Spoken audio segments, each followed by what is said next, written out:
Episode है, बहुत ही सुंदर एपिसोड है, वो है अशुभ, शुभ और शुद्ध। 3 शब्द है। अशुभ का मतलब हो गया कि जो है वो खराब, शुभ का मतलब हो गया अच्छा, और शुद्ध का मतलब हो गया प्योर। शुभ और अशुभ के अंदर राग द्वेष मिले हुए हैं। जब राग होता है तो शुभ हो जाता है, जब द्वेष मिलता है तो वो अशुभ हो जाता है। लेकिन शुद्ध अवस्था है वह राग द्वेष से परे की अवस्था है, वह एक प्योर अवस्था है। उस अवस्था को हमें प्राप्त करना है। जैसे सोने को देखिए कि कोलार गोल्ड फैक्ट्री जो है हमारे कर्नाटक के अंदर, वहां जाकर के आप देखिए किस तरीके से सोना पैदा होता है।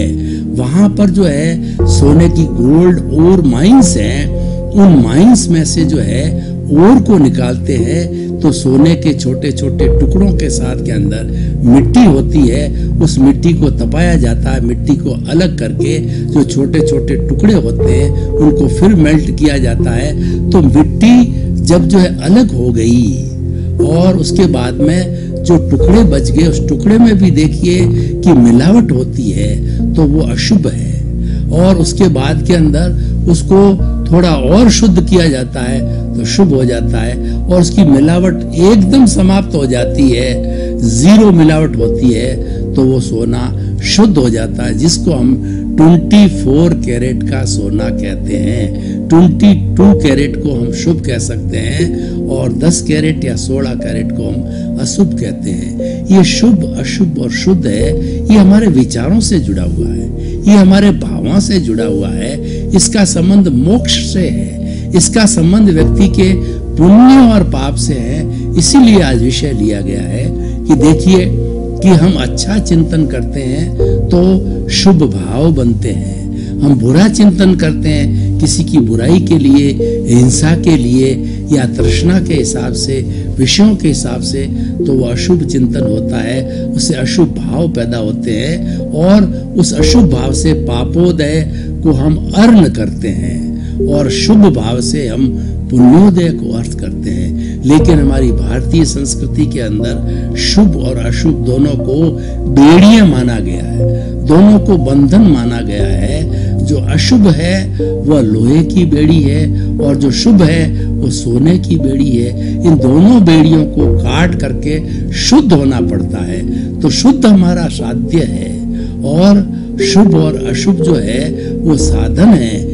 इन दोनों को का उपयोग करते करते हम जो है शुद्ध अवस्था में पहुंचते हैं। देखिए, मैं आपको एक उदाहरण देना चाहता हूं कि पाप को काटने के लिए पुण्य का सहारा लिया जाता है और जब सहारा लेकर के पाप कट जाता है तो लास्ट में पुण्य को भी काटना होता है, तब जाकर के शुद्ध अवस्था आती है, जो कि सिद्ध, बुद्ध और मुक्त की अवस्था आती है। और ये सारा शुभ, अशुभ और शुद्ध है हमारे कार्मण शरीर से जुड़ा हुआ है। हमारा कार्मण शरीर में जन्म जन्मांतर की हमारी भावनाएं हैं, हमारे विचार है, जैसे भाव है, जैसे हमने कॉजेस डाले हैं, उसके अनुरूप जो है वो द्रव्य कर्म रूप के अंदर पैदा हो जाता है। इस जन्म के अंदर क्या है कि द्रव्य कर्म हम पीछे से लेके आते हैं, लेकिन हमारा जो पुरुषार्थ है वो जागृति है, वो भाव की जागृति है। इसलिए कहा गया है कि भाव बिगाड़ोगे तो भाव बिगड़ेगा, भाव सुधारोगे तो भाव सुधरेगा।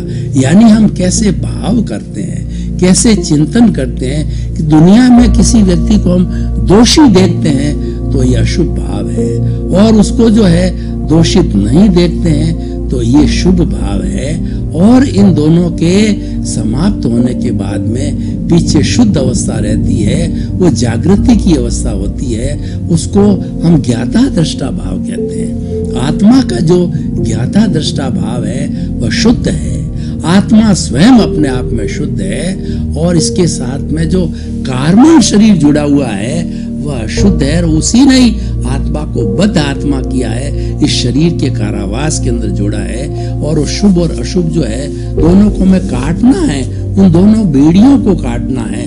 देखिए, एक बहुत बड़ा VIP होता है, उसको बहुत अच्छे अच्छे बंगले के अंदर जो रख करके और उसको कैद दी जाती है, और एक बेचारा सामान्य व्यक्ति होता है उसको काल कोठरी के अंदर डाला जाता है।